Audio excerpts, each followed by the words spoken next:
Today on Chris Dyer's Creative Friends.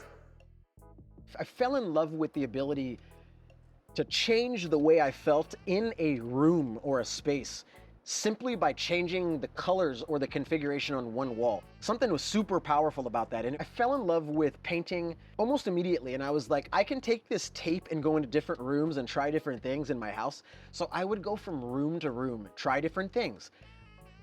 It really changed my mind on what I did. Immediately, I'm just like, okay, what I do is art, and it isn't just design walls. And so I had this saying where it was like, artists call me a painter, painters call me an artist. And I just kind of live somewhere in between them both. You always hear these things, it's like, work hard and believe in yourself. And if you want to make something happen, go out and make it happen for yourself. I thought that was almost always the most bullshit advice until I started doing it myself. And then I realized it's very real, and you can manifest these things for yourself if you believe in it. I think about it muraling. I'm like, there's gonna be a point where I'm like, I don't wanna be on these walls anymore. Oh, dude, totally. I'm 46. What's your age? I'll be 39 in August. Okay. Yeah.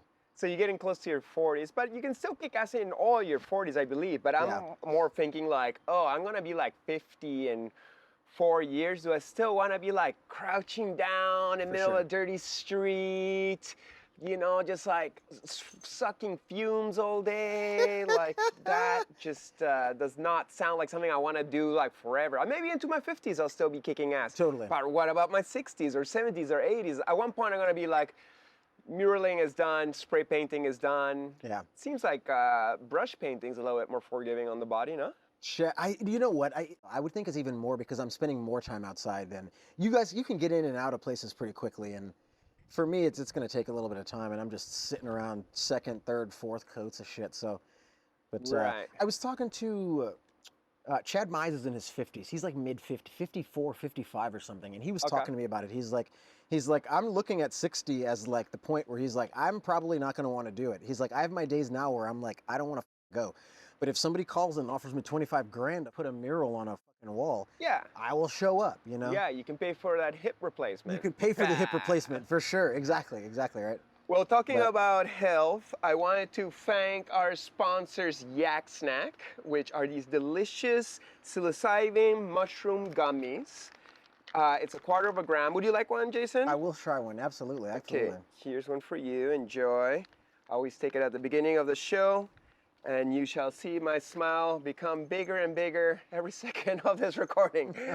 But yeah, I know, I appreciate microdoses of magic mushrooms. YAK SNACS, that's cool. YAK SNACS from Denver, Colorado. For sure. Good friends, we're gonna see them next week when we visit. Do you ever take mushrooms or any psychedelics in general? I do try to. It's, you know, to be honest, like it started more of like indulging as like a kid, just trying to just get quote unquote fucked up, right? And then as time went on, it's taken a turn where it's actually like I actually do it for like therapeutic purposes. It's almost I just like exploring, like I'm curious, and it kind of opens up like avenues in my mind, asks questions, and kind of links things together where I wouldn't otherwise, you know, find myself thinking that way if I was sober. But yeah, no, I do enjoy a little mushroom trip every so often. What's something that you might have learned from your psychedelic investigations? Oh wow, you know, it's just a little something. For sure. It's, I guess, to be completely honest with you, the first thing that comes to mind is it's just kind of forced me to be honest. It's forced me to be a little more honest with myself than I would have. Mm-hmm. You know, they call these types of things like ego killers, and it really does. I wouldn't say it's like a full ego killer, but it is a big ego checker, and it really does kind of put things into perspective, like what's important in life, and yeah. Yeah, that's beautiful. Yeah, the whole idea of oneness, and ego is separation, and like I'm in my unit, and I'm not with everybody else. But then once you put that aside, you're like, oh no, we're all like just, you know, the same being, but fractalized. For sure. Well, Jason, thank you so much for coming today. Thank you for having me. Thank you so much for, you know, starting up this beautiful mural on my future studio. Yeah, it's dude. just a shed for now, but we hope to build up into a fully functional studio one day, hopefully later this year. We'll see how it all goes. You still got more work to do. Just a little bit of, yeah, and it's just some line work. I tend to be a decent accent artist, I guess you could say. It's almost to fill in the other work and just kind of accent everything else that's already on the shed, and yeah. Well, it's great to Bring have it all you together. It's great to have you here and hang out for a couple of days. We went to 2 different brunches. Which one was your favorite? Skyway Jack's or Stella's in Gulfport? You know, Stella's, the corned beef hash, because I ordered corned beef hash at both restaurants. The corned beef hash at Stella's was more different than the corned beef hash at Skyway you did the Jack's, same place I at both did places? the same thing. I like to try the same things at different places and like test them out. I don't know. It was pretty good and more original over at Stella's, so I enjoyed that one a little bit more. Yeah. Nice. Good to know. Because I've never taken that plane. Yeah, corned beef hash, dude. I don't know where it came from, man. I used to like eat, it used to be like an easy, quick breakfast, like a can of corned beef hash, like Hormel's straight out of like the grocery store, and some eggs, and it was like a solid breakfast. And now if it's on the menu, I generally will try it. Yeah. Nice. Well, you come to like St. Pete quite often, right? Like you live 45 minutes south in Braden or something? Gibsonton, Riverview, some people call it like Gibberview, but it's like close to Apollo Beach-ish. It's almost like dead east of St. Pete, just like right across the bay. But yeah, we've been over there for 6 years, and the larger art has become a part of my life, the more I find myself over this way. A lot of our life is over in St. Petersburg. Most of our friends live here. Our art lives in this city, and we just find ourselves, my wife and I find ourselves over here all the time. Yeah. Yeah, it seems like you guys are like well integrated as St. Pete artists, even though you just don't live here. It's so bad, man. Everybody, I still meet people to this day, and they're like, you live in St. Pete, right? And I'm like, no, I live, and they're like, I've thought for 5-6 years that you live over here because you're always over here, and it's like, I just have it's a nice little commute over the Skyway every day, you know? Nice. Yeah. Well, it's a beautiful bridge. What's your impressions of the St. Pete art community? The St. Pete art community, to be completely honest with you, I guess I don't have too much to compare it to. The only arts community that I've ever really known is St. Pete, Tampa Bay in general. Just, I guess, and when I say Tampa Bay, that for me, that includes Bradenton, St. Pete, Palm Harbor, Tarpon Springs, like basically everything like in this Bay area. And it's cool, man. Everybody's open and loving, and it's cool. It is what it is. I'll be honest with you, dude. There are times where it can feel like high school a little bit. Yeah. You know, you're little cliques. This person likes this person, doesn't like that person. So you kind of have to watch out. But like, as somebody who was so green coming into it, I found myself just kind of just almost like puppy dogged into it. Like, I just want to be loved by everybody. And it's kind of like I've had to pull back in certain areas and, you know, things over time. But overall, the arts community is cool, man. It's cool. We all keep each other motivated and encouraged. And it's like your colleagues are also your competition, which also your friends and turn into your pseudo family. It's a nice big like gumbo of stuff, man. It's cool. It's cool. Yeah, nice. Well, I think that whole like high school cliquey competitiveness is kind of like natural when there's that many people, and artists is like a big group of people, and some people resonate with some people will resonate with others. Some people are better connected, some people are new in town and still got like, you know, the rounds to go. But I would say in general, my personal impression of St. Pete art community, it's been fairly like welcoming to me and friendly, and yeah, and still I haven't even really been, I've been here for 3 years, but I'm gone half the time or more, and I haven't been able to put my roots that deep as to become like, you know, super in every show and all that stuff. But, you know, that's natural, and it must be complicated for you to have to like drive all the time to get here and do the work. You know what's funny is it used to be a little bit more of a burden than nowadays, but nowadays everything is so expensive over here that it's kind of nice. It's like, and also Vera and I, my wife, we like our quiet suburb. It's like we come into St. Pete and Tampa for the shenanigans. We go to our art shows, we get into our concerts, have fun with our friends and stuff, and then we get to go to our quiet suburb and just kind of tuck away, you know, for a while. And so it's kind of, it might be a little bit of a drive. We've gotten used to it, and to be completely honest with you, over the years, I've come to enjoy it. It's kind of a nice separation. We've got our little suburb life where it's nice and basic. We do our little Target trips. We're very suburban, domestic, you know, type of folks. And then there's those times it's like, all right, let's go into the cities and kind of get into some stuff. So it's cool. It's cool. Yeah, nice. You even had like a gallery or some kind of like art space out here at the factory Oh at man, one yeah, point? yeah. I was at the factory for a couple. It was about a half a year, I want to say. It kind of ran pretty fast, but yeah, that was like what, late 2022 into early 2023. Had a little space over there, art installation with a little gallery studio space. And to be completely honest with you, it was supposed to just be a studio space for myself to kind of create, paint a little bit. And the space was way too big for me to just have by myself. So like almost immediately, I'm like, let's turn this into something cool.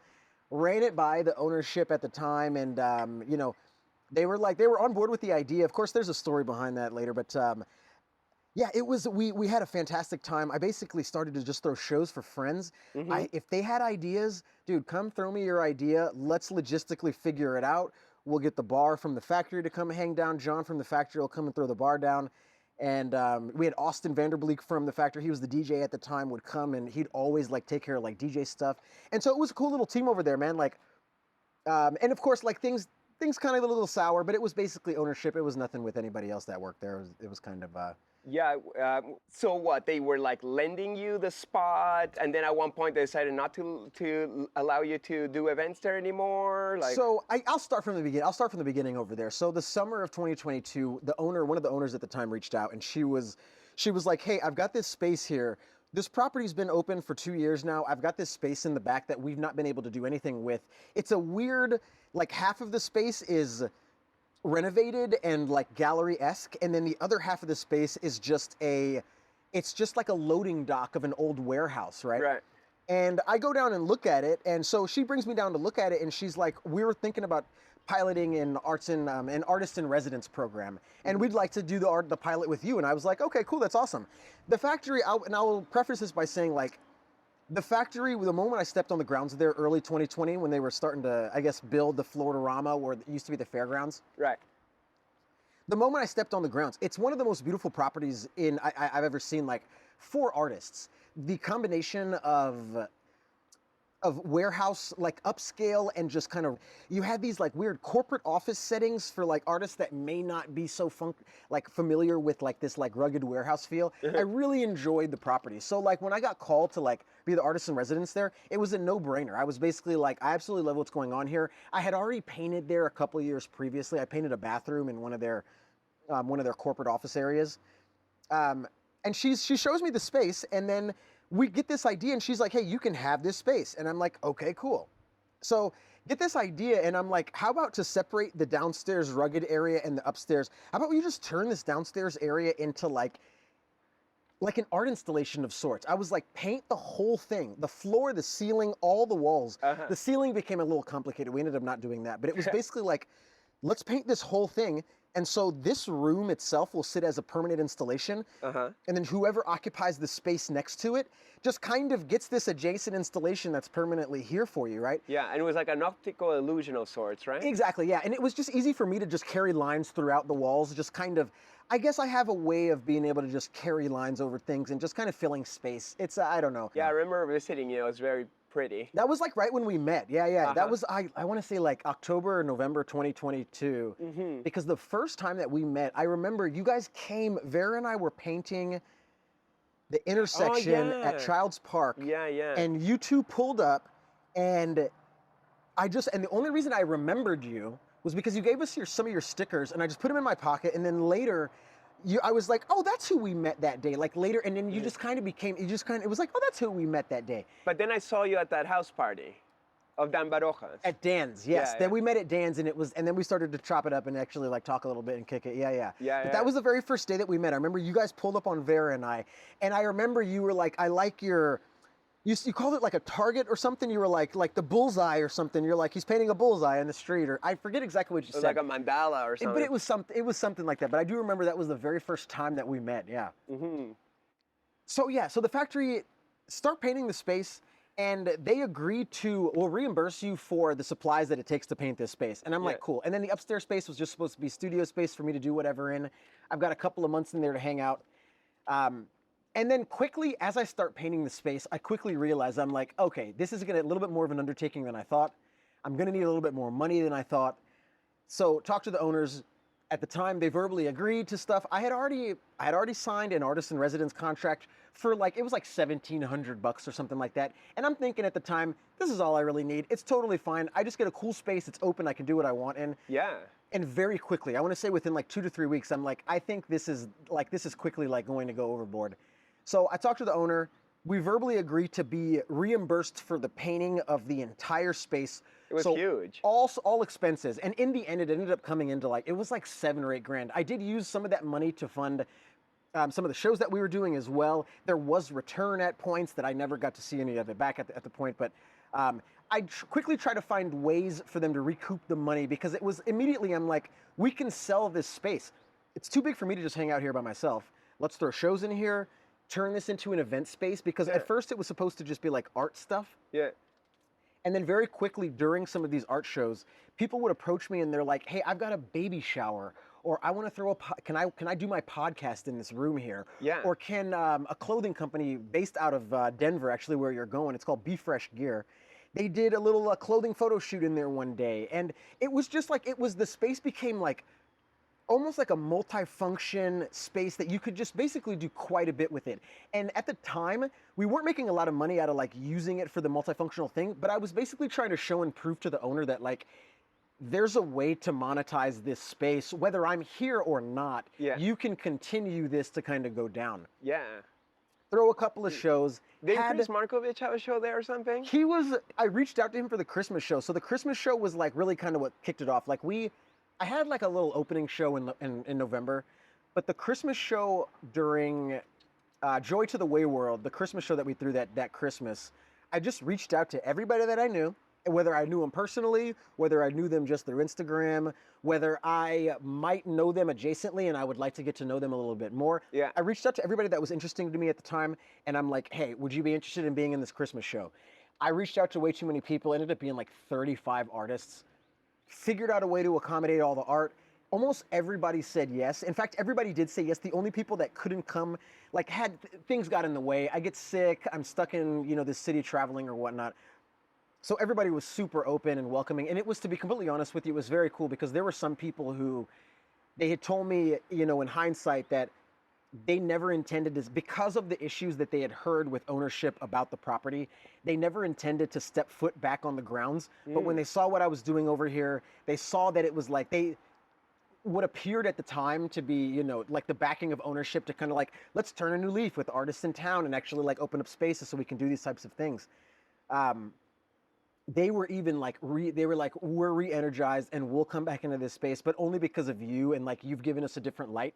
And I'm like passing this message on to the owners. I'm like, you guys have fucked up a lot of people around here, excuse my language, but like, you guys have like, disrespected a lot of artists. Disrespect is probably the best, disrespected a lot of people around here. And in my time painting here, I have been made aware of quite a few situations, but all I know is what I can, my engagement with the ownership, and at the time it still was on good terms. There had been a few things that you can, which are natural red human flags, things. I guess you could call them red flags that I should have like taken a little bit more seriously. But overall things were cordial. So I can only take my own experience at the time. But really, people were coming back in that they didn't really want to have anything to do with the property. Through our awesome Christmas show, invited Chris Markovich. He was like super open to come through. And that was really, really cool. He was one of my favorite skaters growing up as a kid. Yeah. In fact, my very first pro board as a child was it was when he rode for Element. It was a Chris Markovich Element hieroglyphic. It's the hieroglyphics series. I think it was like 98 or 99. That's so dope. And it was around like the Element World Tour time. Like Nadas Kaupis and Tim O'Connor were on the team, and Reese Forbes. It was such a sick crew at the time.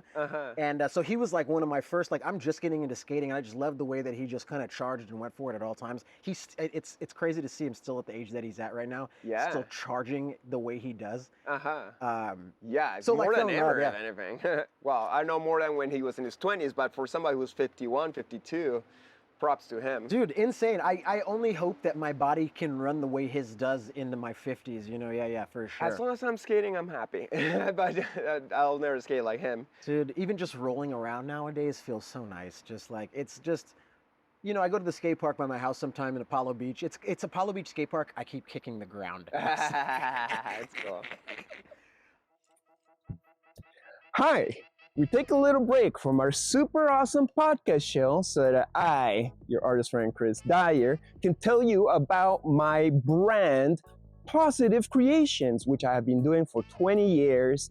And with this project, I share my art through different products, maybe beautiful clothes that you can use in normal life or in the festival world, or skateboards that you can ride, or games like puzzles, or kendamas and flow toys, or use slip mats for your records. Basically, a lot of functional things that just add fun and magic into your existence. So I hope you like it. Check out positivecreations.net. positivecreations.net. That was not a glitch. And yeah, I'll talk to you soon. Blessings. Just don't fall back. That's the only one no. I'm like nervous about. The Apollo Beach skate park nearby where I live, it's like so out of the way. Whenever I go there, there's literally never anybody there. Out of the 50 times that I've been there, only twice has other people been in the park with me. Oh, wow. And it's just so out of the way that, like, I think they put the park in there. It was I think it's a Team Payne skate park that they might have built, like, man, 15, 17 years ago, because, like, you can see the way that the park was built. It was before everything was, like, plazaed out. There's still a good fair amount of transition. It's not just like a skate plaza like everything is nowadays. Yeah. So, dude, I just love going and just rolling on the transition. If I can get a quick little kick flip in, a little varial flip or something, and I'm feeling good. Well, man. let's make sure we catch a little bit of skating in the mini ramp once we're done with this interview. If we're not like a puddle of sweat by the end of it. It's basically like exercise. Skating is like my exercise now. Yoga, a little meditation, and some skateboarding, and that's about as exercising as I'm getting. Yeah. Yeah. Since what year have you been skateboarding? Dude, what? 1998? Uh-huh. Funny story, skating. So it wasn't skateboarding first. Dude, I got caught in that 1995, 1996 wave of kids. I was 9, 10 years old, and I got caught in that wave of X Games kids. Oh, Got sweet. Some fans. Look at that, dude. The Chris Dyer Positive Creation fans. Oh, These yeah. things are big, too. Dude, I got caught in that wave of, like, X Games kids. Uh-huh. Who the X Games, and dude, it was like the very first one when it was the Extreme Games. And I watched it on TV as a kid and was like, I loved everything. But the first thing I loved was rollerblading. I wanted a pair of rollerblades. Oh, like no. Some K2s or, this is like 19, I know, right? Terrible, right? Jason. It's like 1995, 1996. So get a pair of rollerblades, but they weren't, it was just like some random rollerblade out of like your big box store, like a Walmart. It wasn't even like rollerblades like I could like grind on or use for like tricks or anything like that. And so me and my friends at the time in the neighborhood that I lived in that I had just moved to, we would just rollerblade around, but we would there was no skate park in our town, so we would go to actual parks where kids would be playing in the sand, and we would like go to the top of the slides and like roll down on our rollerblades and shit. And very quickly that turned to skateboarding. It was like, okay, rollerblading is not cool anymore. We want to skateboard. So it's very interesting, dude. I found skating through rollerblading very quickly was like, okay, skateboarding is where I should have been all the time, and never went back. You know, it's been like 30 years since that point, but like, yeah. How does it influence your art? Or if it does, and it doesn't have to, but does it bring something into your life that then transfers out into the art that you do? Maybe graphics were, like say you were mentioning Element 98, Chris Markovich graphic, that was graphic design 100%. And flat colors and clean cuts and stuff. That's a generation, you know? That's a fantastic question, dude, because it's the art that captures me a little bit more is more graphic design art. I never, I grew up in Europe, I grew up in Germany, and so frequenting museums and like art museums, we frequent them all the time, but like as a kid, it's just like, you're looking at super, super fine art, and I'm just too young to understand the value or the brilliance or like what this means to the world. All I see is like, it's like, this just looks like a person. I don't know what's going on here, right? It was skate art and deck art, and it wasn't that first kind of got me, but it wasn't like the art, it was the stories behind the art. So you'd see something like a Chocolate Richard Mulder holy water deck where it's like the bottle of alcohol and it's like Mother Mary on the top of this bottle of like gin and it says holy water, and like you hear the story behind it. I forget who the chocolate artist is. Oh my god, he's Evan Hecox. Yes. Yeah. Evan Hecox. Yes. Yeah. Absolutely love his stuff, dude. Yeah. Oh my goodness. It was like this, the stories behind some of these, the art on the deck, and I never really understood, but it was like street skate kids that could give two shits about art, but they care about the story that's on this deck, that's on this board. It was, I don't know what it was, man. It was, there was something about the fact that these like kids who could otherwise care less about art have stories as like why the, you know, what's on their boards, what's on the decks, how the graphics came about. Oh, is the door getting in the way? It's okay. Yeah. Paulina will fix it. Yeah. But no, it is more graphic design early on, because like, who was the artist that was because that same artist that did the hieroglyphics series for Element also worked with Alien Workshop. Don Pendleton, because he also does he does a brand now. Now it's Mind Blown or Mind Blog. Yes, it's something like that. Yes, because his art, you can see it's this, but Don Pendleton's art stuck with me. Yeah. And that's also very graphic and crisp. It's 100%, 100%. It's actually kind of funny. Same family. It's totally same family. Like I was mentioning to you yesterday, my orientation for art is very much in like skate deck orientation. I love not oval, like rectangular, whether it's vertical or horizontal, like oriented art, strictly because my first like really, really love for like art was on skateboards, you know? Yeah, I have an appreciation for art in general, and you know, you come to learn and appreciate a wide variety of it, but like it definitely started in skate art. But dude, skateboarding in general, I would say changed my life, the way that it helped my ability to remain free from, I don't know, dude, societal trappings. And it just starts off as just an innocent, I don't want to play organized sports. I feel much better in this skateboard realm. But then it turns into like, it opens my mind for music.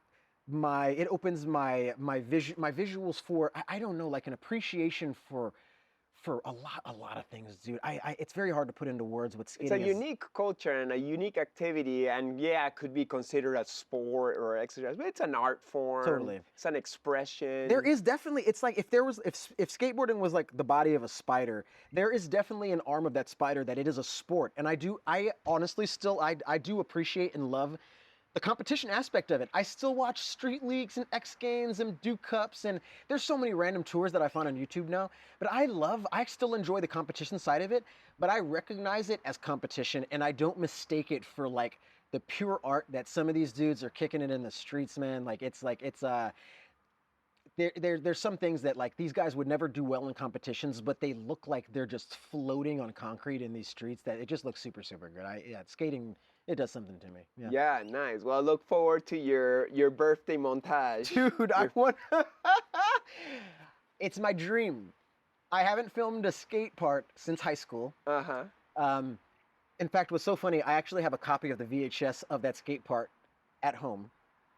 I need to pull it out and watch it again. It's super, super funny. Yeah, well, let's go. Let's skate the ramp after this, but also let's go on some sessions with Film and Destroy. He'll film us very professionally. I would love to. I would love to just skate more in general. You know, you start to lose things, but it's always fun, like being able to like try to get things back. But the fact that you still got your kick flips and you never skate, like I envy that, because I was trying to get kick flips earlier this year for my birthday montage, and I was just not landing it. Dude, I wrecked my body for a week just trying, and it's like, I don't know. You know what's funny? The last time I like seriously was skating, the last time I was skating every single day, it was about 2016, and it starts off like a day or two a week, then it's 2-3 days a week, and then it was like I was back in like every day I was at the park at least for an hour or two, and I was starting to feel so good again on my board, dude. I'm doing tricks that I had never done before.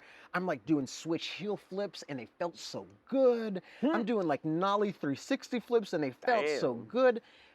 And I start to play around a little bit too much on the pyramid at the park by the house that I lived in at the time. And I'm doing like K grinds I'm doing crooked. So I come from like, I guess the late 90s where it's still K grinds, right? I'm doing crooked grinds on the pyramid, and I rolled my ankle so bad that it took like 3 months for it to come back. And since that point, dude, I find myself unable to put in more than a few hours a week at a park, you know. It's Mm-hmm. it's just, I know I'm getting older and it's hard, but yeah. No, I guess back to the original point. The dream. The dream would be, I want for my 40th birthday to film a trick, like film a part, like 40 tricks. I don't care if it's flat ground or like rock and rolls on the ramp or something. 40 tricks for 40 years old, and just I would be stoked on something like that. It would be super super cool to like be like, I still got it a little Let's bit, do you know, I it. still got it. Let's do it. I don't feel we finished that story with the factory. And not that No. it has to end up with like bad talking anybody, but yeah, what happened? Yeah, so the factory, dude, I'll be completely honest and forthcoming. In hindsight, there was miscommunication on both ends. I will say I made the best attempts that I could at that time to rectify the communication between ownership and myself, and was just met with roadblocks and obstacles that eventually ended up in the relationship fraying. And abruptly, literally one night at the end of one show, I got kicked out. But it was a little bit more hectic than that. Like, they shut off my access to the AC, so I didn't have the ability to control the temperature in there anymore. So I would throw shows, it would get hot. I wouldn't have the ability to control the temperature in there. Whereas like the next artist in residence who was next door to me at the time had full ability, and he's still being able to get ownership meetings and whatever else. But I mean, it's water under the bridge. But yeah, no, we threw a bunch of shows. I had sat down with management. So I want to say like 2 weeks before I abruptly got kicked out one night, I had sat down with management at the time, and basically the idea was like, I had not spoken to the owner. She would not talk to me. And so management was that intermediary, or supposed to be at the time. And we sat down and we had come up with a pretty cordial agreement on how things were going to move forward. I had mentioned to them, I'm like, I understand that with where you guys are at with foreclosure at the property, you have no ability to focus on this space, but you do need to make money out of this space. I've got a plan for after I leave, you guys can occupy this space however you want. But I've got a plan to continue to cycle money through this place. And it was basically like I had an idea to throw either a show a month or one show a quarter. And the idea was we would throw an opening show, they would support with the bar, and there would be art always on the walls. And so one night a month we would throw a show, have art to set up the opening show, and the rest of that month, while the spaces remained empty, they would throw podcasts in it, open the doors up for other artists. They had ideas. I had brought them ideas to like throw like, you know, you could do like factory artist appreciation solo shows, bring them down here, give them a month or something Like that like whole that. space is so big and has so much potential. It seemed like when I arrived, like, wow, this whole place is all to empower the artist. And quickly in the 2-3 years I've been here, and be like, oh, maybe not so much, because there's so many things that I'm like, oh damn, what, they kicked out all the artist studios to put pickleball? Like that seemed kind of It's that kind of gnarly, empowering man. to artists. It is kind of gnarly, and it is not empowering to artists. And ultimately, what has happened at that property, finances got in the way of everything, and it was a matter of they lost their focus. Their focus initially was it was pure, you know, they didn't go in there with bad intentions. The intention was to focus on the artists and to elevate these artists in a nice proper space, you know, that visually is pretty and you can throw shows. There's space to do big projects and stuff. And over time, the focus veered to we have to keep the doors open and the lights on. So instead of focusing on the artist, we got to throw this rave here because that's what brings the money in. But then the neighbors get upset because it's like we don't want the raves to be thrown in our neighborhood and whatnot. But yeah, dude, it was fantastic, man. I sat down with ownership, came up with an agreement that like it was basically like I was like, I have a plan for you guys to continue to pay for this space. I understand that you need like it was like $1,900 to $2,000 per month out of that space. I'm like, I could easily get you guys that. Yeah. If you let me throw one show a month, I could absolutely easily get you guys that $2,000 a month to cover this overhead, turn the AC up, whatever, dude. It got a little hectic, but like, Yeah. sat down with management. I left that meeting with a pretty cool. I called my wife immediately, and I'm like, dude, we've finally got some leeway. It's feeling good. She's like, this is great.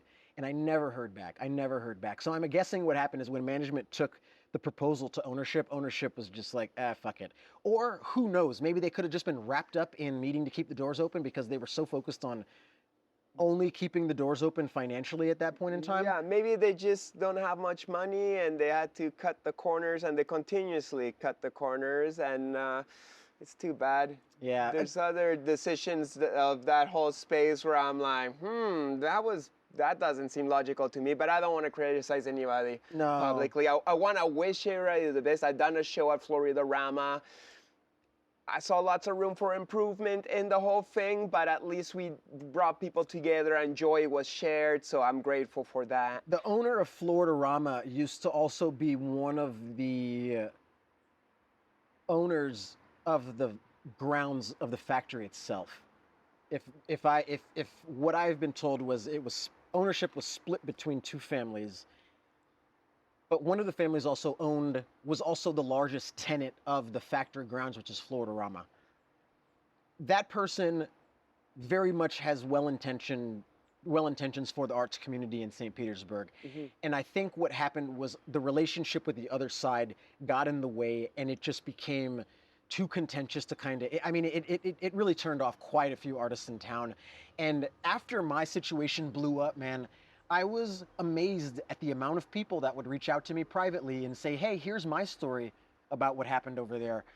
Whether money was stolen from me, or I couldn't get this or I couldn't get that, or they were this way or that way. I heard of a lot of shortcomings. And unfortunately for me, it was a situation where I was willing to forego all the stories that I heard, because up to the point that I had dealt with the parties in question, it was totally cordial and everything was very straightforward. You take it at face value. And then almost immediately it becomes this thing where you're like, oh wow, I've been bullshit quite heavily for many months, and I've been kind of sold a bill of lies. But well, there's always new opportunities, and I'm sorry that it wasted some of your time to build up something that then was just removed from you so quickly. But, that happens to artists, and it kind of sucks. And look, the owners of a big space like that, they got to figure out their own equations, not up to me to, decide, oh, you should give all your money to the artist. Hey, everybody's got their own expense, I understand. I guess it's just kind of when I moved to St. Pete, everybody's telling me, this is such an artist town and stuff. And then it just seems like there's a lot of bureaucracy. And at the end of the day, it almost seems like the artist is the last wheel of the car. But it's it's said that it's the forefront and that we're so important. But then we'll get, things get cut off quite easy when it comes down to it. That's a perfect metaphor. To stick with that same metaphor, if you want to call the St. Pete art scene a car, the passenger seats in the car are occupied by the artists. And unfortunately, at least from my perspective, what it feels like from a high level is the car is being driven by the people who control the money. Mm-hmm. It's not being controlled by the artists, where the other parties are just kind of sitting in the passenger seat, giving us directions, guiding us with their maps. They tend to want to drive the car, and we as the artists tend to just kind of be at the whims of where, for lack of a better term, these rich people and these organizations and these boards want to take it, And they're not really in touch. It sucks that and I hate to even put it this way, but ultimately this is kind of how I feel, and I kind of have to just say it. That's kind of what it feels like. It just feels like it's the decisions being made at a high level are being made by folks who are completely out of touch with what is actually happening on the ground with the people creating the art that's actually in town. Yeah. Right. And I will say this. My issues with the factory were purely with that ownership party. When I left there, I had some words for the place. I loved everything about that property, and even though the relationship frayed in the end, it was never meant to come off. I never meant ill intent toward the artists that occupied that space. I never meant ill intent toward the people that worked there. Unfortunately, what happened over time was ownership began to place management in the way, as intermediaries. So I would have to only communicate with folks that didn't truly understand what was discussed directly between ownership and I. And so, of course, in the end, I find myself like getting frustrated and upset at these folks who work at the factory.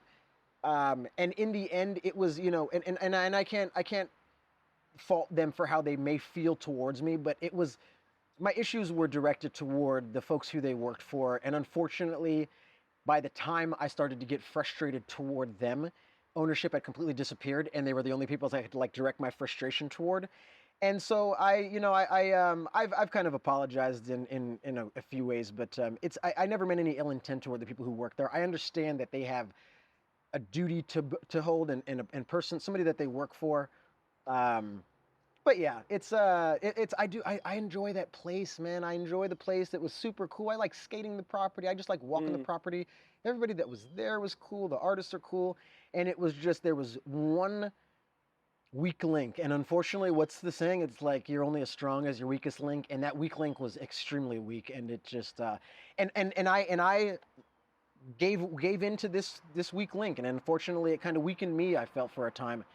But you live, you learn, you try to use it as learning lessons to the best of your abilities, and it's like now I have better tools to kind of see it in the future, and you know, not get so wide-eyed, puppy-dogged, like, oh my God, I'm ready to come and paint here. Yeah. You know, and do your due diligence before going into stuff. But ultimately, in hindsight,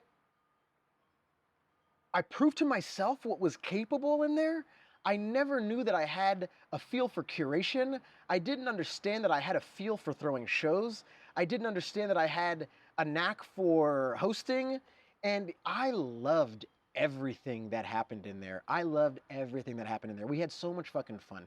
Even just in the day-to-days, when I would just be in there in the middle of the day and friends would come through and do a little yoga in the studio downstairs, or they would just hang out with me. We would just paint or bullshit or smoke or, you know, do a little skating or whatnot. I loved everything about that place. And it really proved to me that it's like, once I'm physically ready to give up the wall painting, you know, I mean, I'll always kind of want to paint walls. There's just something in me that loves painting walls.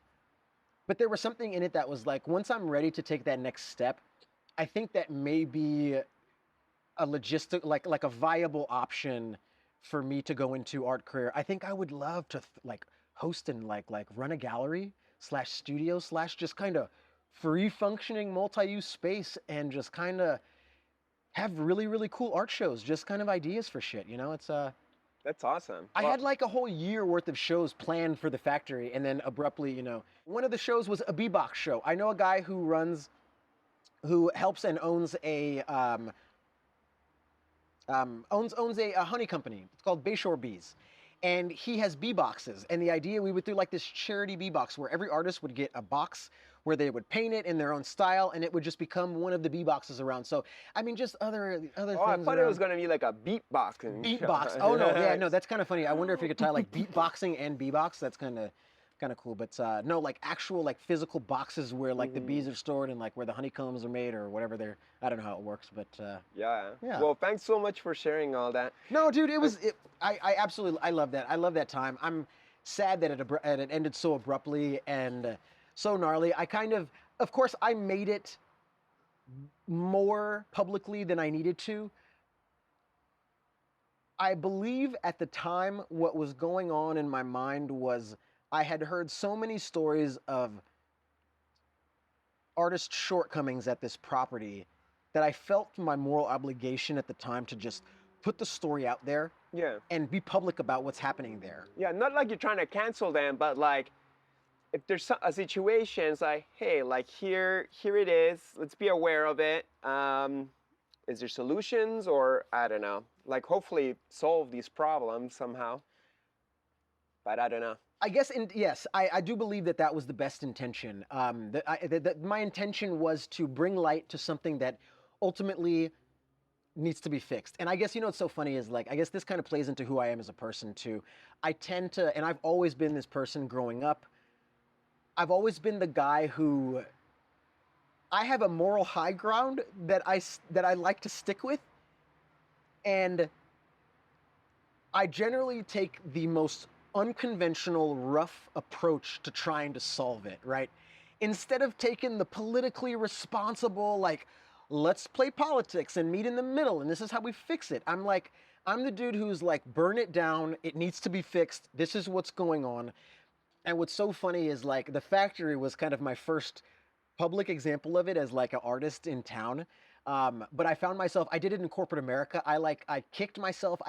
I burned bridges in corporate America because for years I'm constantly talking to managers about like, we need to improve the organization in X, Y, and Z. And I would always get the response, yes, Jason, you're right, but. And the but would always follow with some sort of like, I need to keep my own ass safe here, and I'm not trying to stir the pot. We're just trying to keep the ship afloat. And I'm like, but the ship could run more efficiently and better if we did X, Y, and Z. And they're like, yeah, no, there's too big of ideas. So I've always kind of been the dude who, I'll speak out of line, I'll speak my mind, I will, and it's gotten me in trouble a lot. It's gotten me in trouble a lot to the point where I hold back a lot. Nowadays, especially, we're in such a sensitive time in politics and society and just society in general, particularly politics, but like everything, that I kind of have to hold my opinion. And also, people just tend to be so less nuanced nowadays. You're unable to like say something without needing to be fully contextual about like where you're coming from so they can fully understand the whole spectrum of your ideas, or else they'll label you one way or another. But yeah, anyway, back to the point.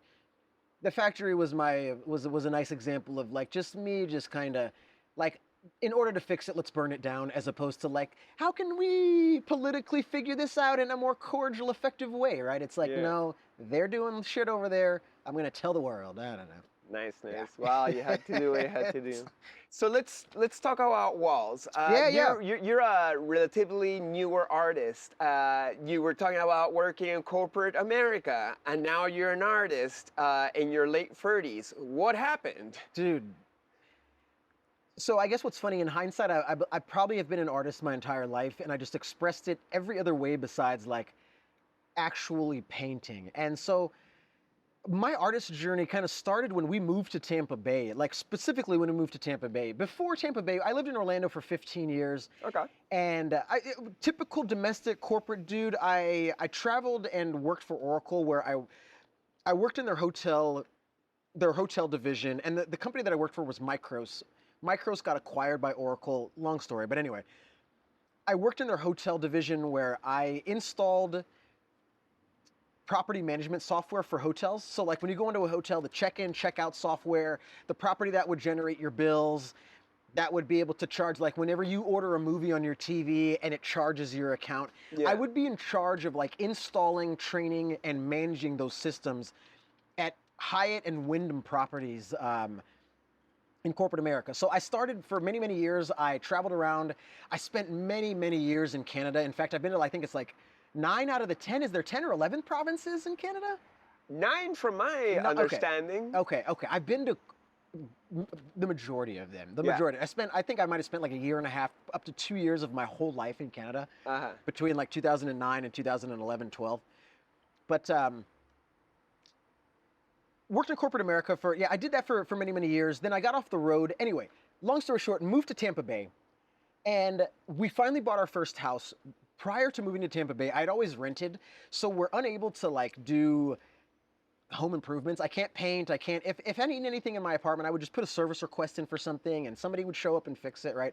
So owning my first house, I was very excited to be able to do these things myself. I've always had a knack for like handiwork.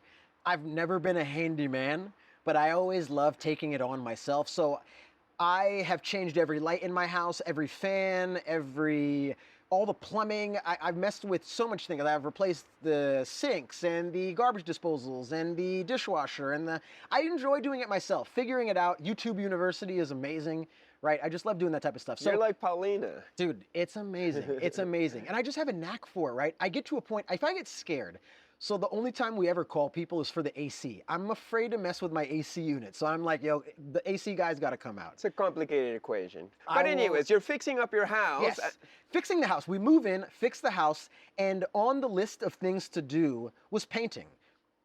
It was just one of the 10 things that we had to do is painting. And so I had a kitchen that had a bunch of red accents. I had a red ceiling fan. It had like red utensils, a red toaster, a red coffee maker, a red kitchen island.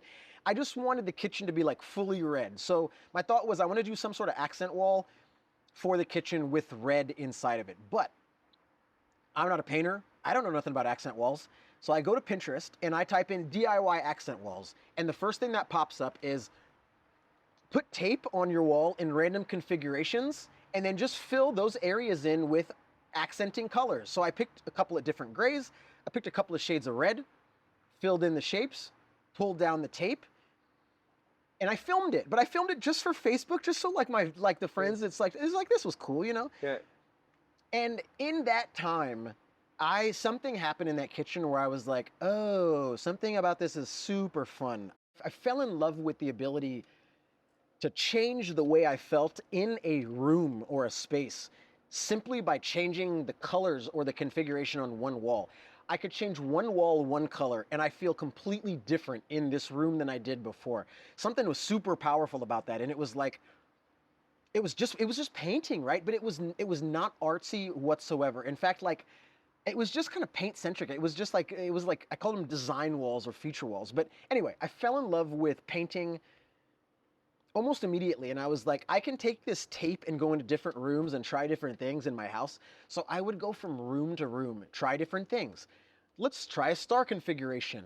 Let's try rectangles. Let's do squares. Like I could just, but it was all just geometric only tape-based stuff. Uh-huh. I hadn't looked on the internet. I hadn't looked at like, what are people doing on Instagram? Because I didn't consider what I was doing art.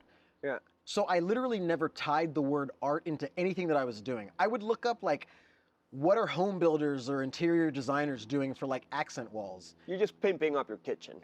That's all I thought I was doing, like total accent wall, design wall. But anyway, I painted every single room in my house, and I just kept learning and doing different things, literally every room. The laundry room, every guest room, my closet, every bathroom. There's only one room in my house that has the original paint, and it's like the third guest room's walk-in closet is the only room that has that original like off-shell pearl white inside of it. It's so funny because I look at it and I'm like, holy shit, the whole house used to look like this. But my neighbors started to get wind of what I was doing, and they would come and take visits. And what's funny is, so we would like have parties at our neighbors' houses, and we would just get drunk and like smoke with our neighbors and stuff. And in the partying with my neighbors, I'm like, come to our house and take a look at our rooms, right? And they would be like, this looks like a museum. This is fun. Can you do this for me? And so early on, I was like, hell yeah, this is cool. I like painting, so I would just want to try stuff at this point. And so early on, I just made deals with my neighbors. I'm like, if you pay for the supplies, I'll do whatever you want in your room. And so oftentimes they would be like, come do whatever. And sometimes they would be like, I've got pretty specific requests. And I love the approach to both because one of the designs that I still enjoy doing today, I had a neighbor that was like, can you do a Burberry? I want like a Burberry accent wall. And I came up with this design. This is literally one of the first things I ever did that was like I felt like elevated design. And it still holds today. I still do these walls for folks if they ask them in the exact same way. But I would just try different things for my neighbors. And long story short, my neighbors start to refer me to other businesses, other neighbors. I think I'm in like 8 or 9 of my neighbors' homes nowadays. And of course, lots of that work, the houses have been sold twice, 3 times at this point. So some of the paint's been painted over, and you know, those walls don't exist anymore. But I learned basically everything that I know through watching HGTV, Pinterest, and Googling things like accent walls or DIY design walls. And it was all tape-based stuff. And I finally started to go to Instagram and I looked up like tape art.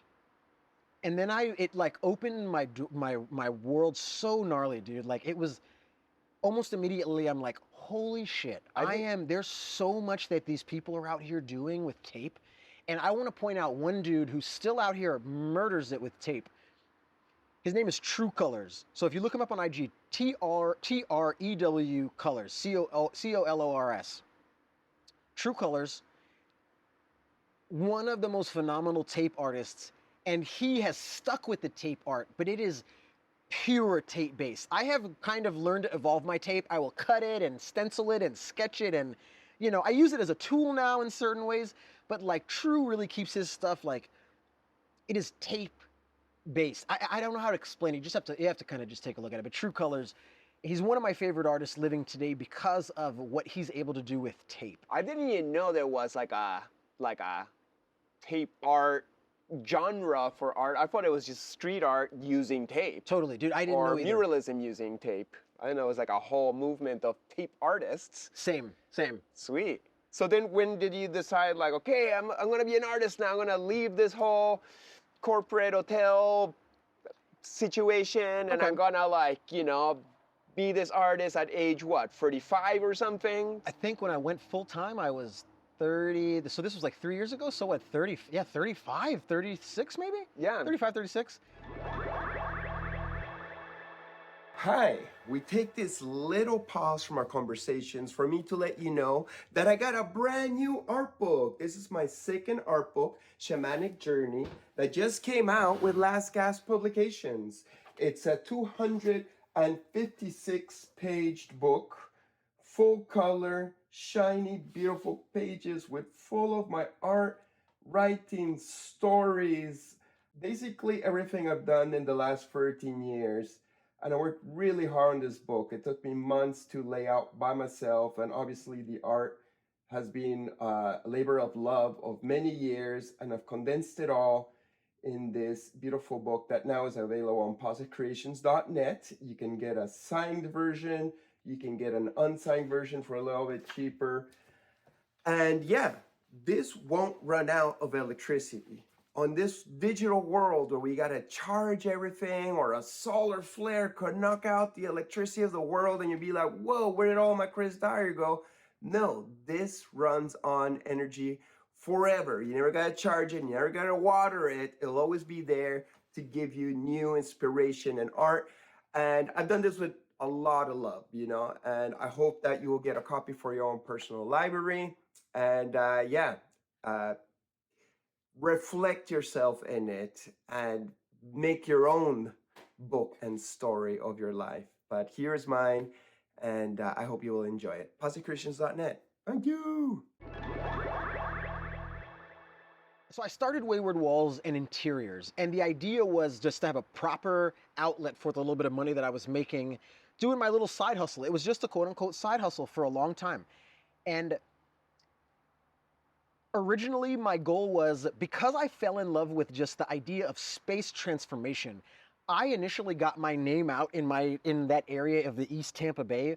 I got my name out because I would just pull up to people's houses and I would get hired to you want gray in your living room, or you want your bedroom painted white or yellow? I would pull up and I would sell myself as just a basic paint company. Once I'm in your house, then I would sell you on, maybe some stripes would look good here. You ever thought of some stripes? Or you ever thought of some like, maybe some diamonds or some diamond pattern? At this point, I'm starting to get a little proficient with tape so I can like sell myself a tiny bit. Oh, this is a kid's game room? You know, like a little chevron pattern here would look awesome in your kid's game room, right? But I would get hired for basic paint jobs. Once I'm in your house, then I would upsell you and just totally change your mind on the vision that you had for this space. So I would totally like just come in and like Trojan horse people into art, right? But it was fantastic. I learned a little business acumen. I learned how to sell myself a little bit. I learned just kind of stuff. But I needed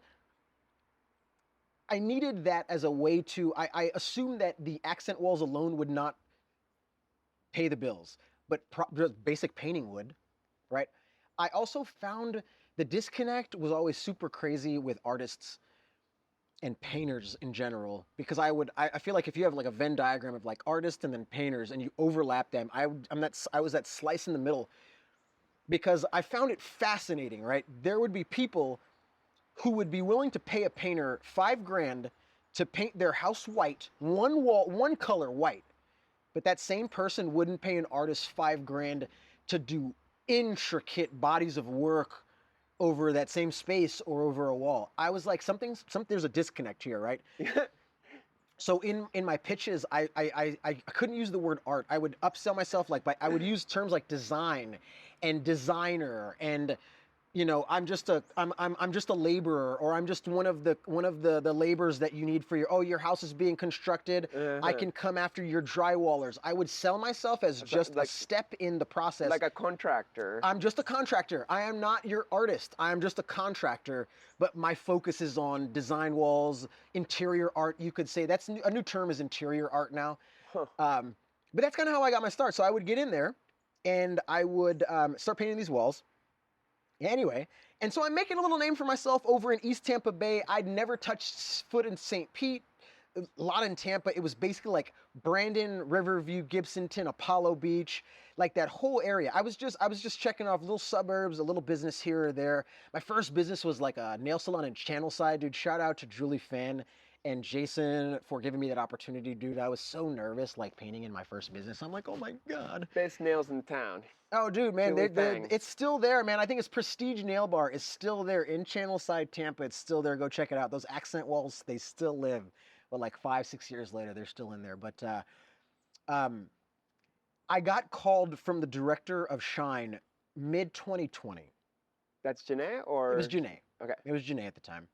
And she says, hey, she introduces herself. This is who I am. Somebody put me in touch on your radar because they liked the videos that you do for Instagram. And you do cool work. We're doing the Black Lives Matter mural. This is summer of 2020. We're doing the Black Lives Matter mural in St. Petersburg in front of the Carter G. Woodson African American Museum in 2 days. Do you have any interest in being a part in painting a letter? And so, of course, I'm the type of person, I will sound so confident on the phone. I'm going to say yes. Oh, of course. Thank you for inviting me. This is amazing. Thank you. Thank you. I hang up the phone and I'm sweating. I call Vera and I'm like, Vera, in 2 days, we have to go do art on the street and I have no fucking idea how to do. I don't even know what art is. I don't consider what I do art. So I like spent 2 days like coming out with this like logistical plan for this overly simplistic like line work, but I needed to make my brain comfortable and just feel okay. Yeah. Get pulled out to the Woodson that day. It was an incredible day, dude. Like Janae, I feel like along the way, and I'm sure you have this as well, there are pivotal doors that were opened at certain times in your life, and they totally like open new avenues that you never even knew were like possible. Mm-hmm. She opened that door and it gave me the introduction to the St. Pete art scene, which that day I met people who are considered good friends of mine still to this day. So that same day, I painted the L in Lives. The I was Laura Spencer, Miss Crit, who is a good friend, incredible artist. She just did a mural at the fucking Dolly, man. Incredible stuff. The V was art by James Hartzell, one of my good friends. Met Dan Barojas there. Dan was doing a letter. Dan's a good friend. Artist Esh. There's so many people. I'm going to forget people, dude.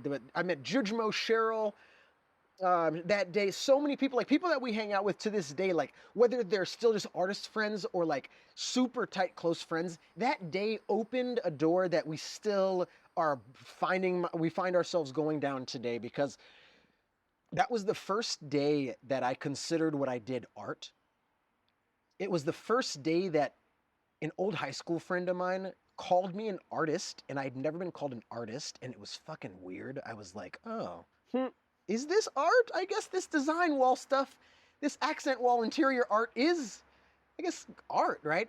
Anyway, back to so met everybody that we knew that day, opened a door for me. That day, it really changed my mind on what I did. Immediately, I'm just like, okay, what I do is art, and it isn't just design walls. Because I used to have this saying where it was, artists call me a painter and painters call me an artist. Because whenever I was on a home site, you know, painting accent walls or something, the people who were laying drywall or like, you know, in the back, like, you know, running like landscaping or whatnot, they would be like, oh, the artist is in there painting, right? Mm-hmm. But like the painters, the basic painters would call me the artist because I would come in and do like the accent walls. But then whenever I would do like creative stuff around artists, they would be like, oh, that's the painter. Mm-hmm. Because I would only hang out in realms of like general contractor painter circles, right? And so I had this saying where it was like, artists call me a painter, painters call me an artist. And I just kind of live somewhere in between them both. But yeah, it was And then from then on, you abandon your normal life to be a crazy artist. So fast forward there 2 years. So the next couple of years, I then start to get invited to more things. I got invited to be a part of the Shine Mural Festival that next year. So that mural still exists over on Arlington by the St. Petersburg Police Department. It's behind the Zubrick Theater. Okay. Behind the Zubrick Theater. But painted the Shine Mural Festival in 2021, then got asked to do the community project in 2022 at the Charles Park intersection. And Janae really just kind of, she took care of me, man, and just like let me be a part of the whole team. Allowed me to just kind of be like growing my artistry, man. And it's very, very cool. And she was pivotal in like letting me even just kind of like, even if she doesn't feel like she did a lot, just pointing me in a direction, like nudging me to like think this way as an artist versus like what are you doing in here painting a basic ass wall as a painter, bro? Like go paint a fucking geometric mural like you know you're capable of versus this white wall in this person's living room, right? And so for 2 years, I burned the candle at both ends. So from 2020 to 2022, I took on almost 2 full-time jobs where I was working at Oracle. I was still managing projects for my company for my job.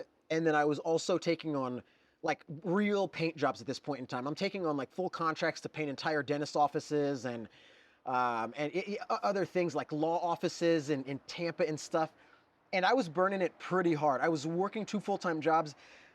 There were people at Oracle that didn't know that I painted. There were my clients that painted had no idea that I was, had a full-time job. I got a funny story. So I would wake up, and I'll try to make it quick. I know we're at an hour.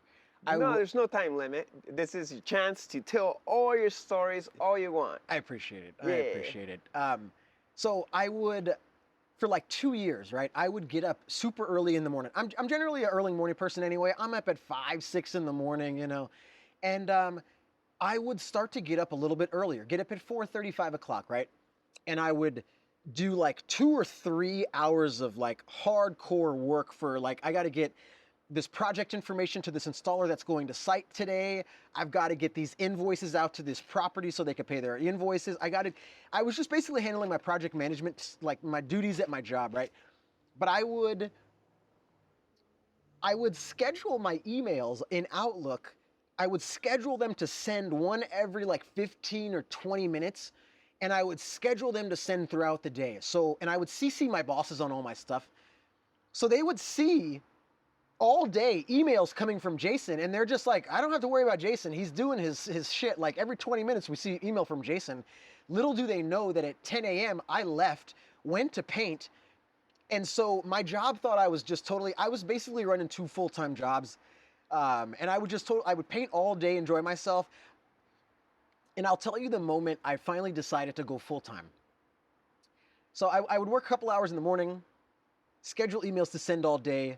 My bosses think I'm sitting at my computer. My clients are fully just like, oh, he's here on site. Like he's fully aware and like he's here. Or in the bathroom doing your Oracle stuff. Yeah, no, or in the no, for real, dude. Sometimes it's like I got to get on a phone call, but I'm around like these dudes that are talking about like laying drywall, and all I hear is like nail guns and shit. So it's like I got to go to my car to like have a conference call, right? Yeah. The day I decided to quit. Okay, it was about a month after my my first Shine mural in like November 2021. It's November 2021. And I got hired to paint some turtles and a little bit of signage. I do like sign lettering. Something about the perfection in sign letter, like sign painting. I do enjoy that. So if people hire me, I'll take that on and stuff nowadays too. But I got hired to paint some turtles and the name of the apartment complex at a small family-owned apartment complex in Bel Air Bluffs, like north of Clearwater Beach or something like that. And it's like 4 in the morning. I'm sorry, it's like 4 in the afternoon. The sun, I'm sitting on scaffolding 20 feet up. The sun is beaming directly on my back. I'm burnt, sunburnt, just going through it, right? And I'm painting this wall, and at the same time, I'm having a full project like conference call with like a hotel at the time. the project the project team that we were sending to site to do the installation, my manager's on this call, and I'm hosting this call as if I'm sitting at my desk, and they fully think that I'm sitting at this desk, and I realized that I was like, I've been such a machine to this company.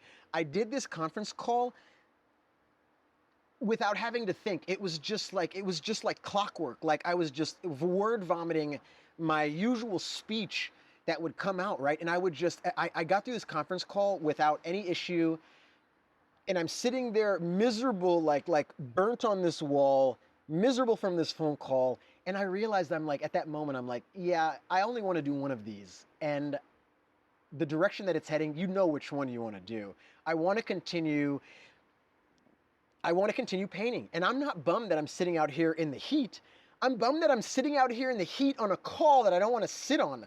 I'm okay with being burnt in the sun from this heat, but I'm not okay with sitting on this phone call. So it was a weird moment where I was like sitting there painting these turtles on this wall 20 feet up.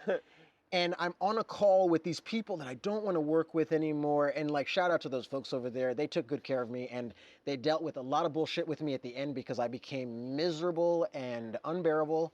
And I didn't realize at the time that like what I needed was to go work for myself. I didn't realize that that I've always kind of been an independent hustler type of person. I had never put it into practice in good use. I had a couple of stints in high school where I would, like, stints of this hustler attitude would come through and like mentality would come through, but like I never really realized that I could put it into good, real, proper use.